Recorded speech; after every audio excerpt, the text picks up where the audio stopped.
Welcome to the Explainer. Today, we're diving into the future of your dinner plate. What you eat is about to change. And maybe in some ways, are we all going to be craving in 2025? Well, we've done a deep dive into what people are starting to look for, and we're here to give you a little sneak peek. Think of this as a preview of what's heading for your grocery cart and your favorite restaurant menus. The answer? Well, it's a lot more global, way more functional, and a whole lot more conscious than ever before. So what's behind this massive shift?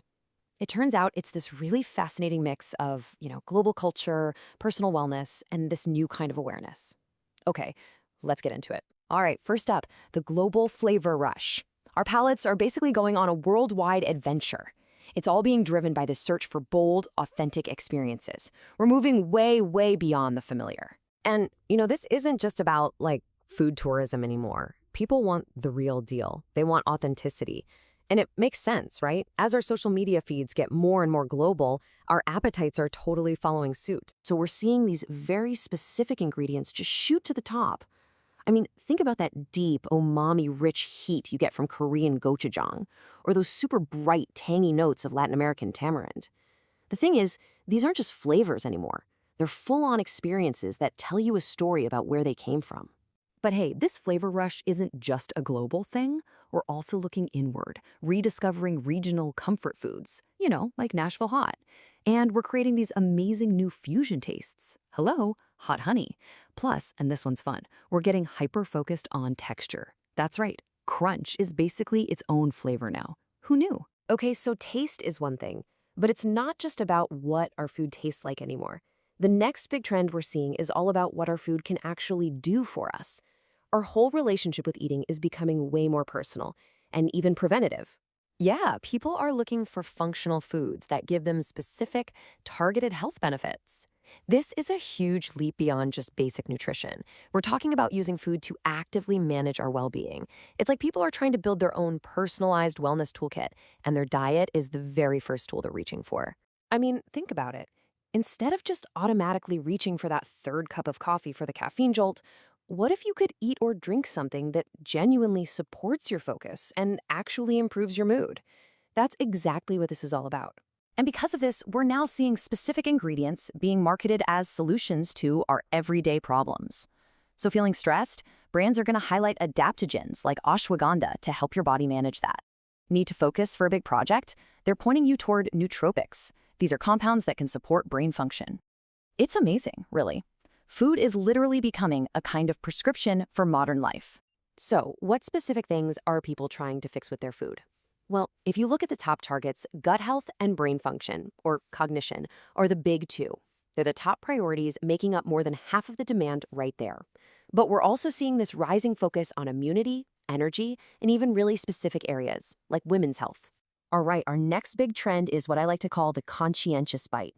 We're seeing this massive shift where sustainability and ethics, well, they're becoming just as important as taste for a whole lot of us. So, the plant-based revolution. Well, it's evolving. The whole conversation is getting a major upgrade.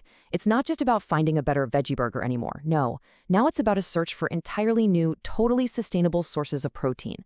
And where are we finding these new proteins? Well, welcome to the new frontier, the ocean. We're talking about aquatic plants. Things like kelp, spirulina, and even microalgae.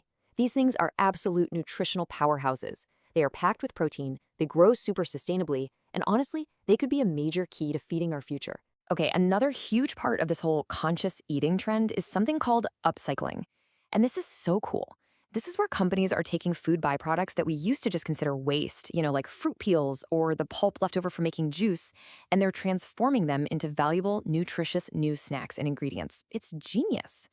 And finally, let's talk about convenience, because our need for quick and easy meals is getting a serious upgrade. It turns out speed isn't the only thing that matters anymore. I mean, the very definition of convenience food is changing right before our eyes. Yesterday, it pretty much meant processed and unhealthy. But today, it's all about balancing that speed with real quality and amazing flavor. So think less of those instant noodles from college and more like restaurant-quality dumplings or incredible power bowls that you can whip up in just a few minutes. And here's the kicker, especially for food companies. As financial pressures rise, we're all eating at home more to save a little money. But, and this is a big but, we still want quality. We're demanding food that is affordable, convenient, and healthy. It's a really tricky balance to strike, and it's forcing some seriously cool innovation in the industry. So, what's the big takeaway from all of this? What's really clear is that these trends, the global flavors, the functional foods, the conscious eating, they aren't just happening in a vacuum. They're all interconnected. And together, they show this massive shift in what we value. We want food that gives us adventure for our taste buds, wellness for our bodies, and a real sense of purpose for our conscience. So, the next time you're at the grocery store and you see these things on the shelf, which trend are you going to try first? Whether you reach for that spicy kick of gochujang, or a nutrient-packed kelp snack, or maybe even a drink designed to boost your focus, the future of food is officially here. And the real question isn't just what you'll try first, it's how all these new choices are going to end up redefining our relationship with food itself. Pretty cool to think about, right?